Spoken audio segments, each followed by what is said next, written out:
اشترك في قناة نبض ديزاد وفعل زر الجرس ليصلك كل جديد.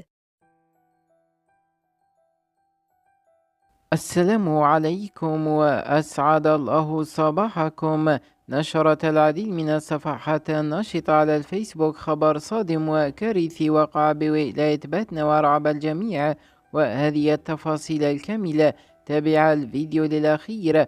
قالت العديد من الصفحات الناشطة على الفيسبوك أن ولد صغير يبلغ حوالي 10 سنوات أصاب أخاه الأصغر والبالغ من العمر 2 بطلق ناري على مستوى الرأس.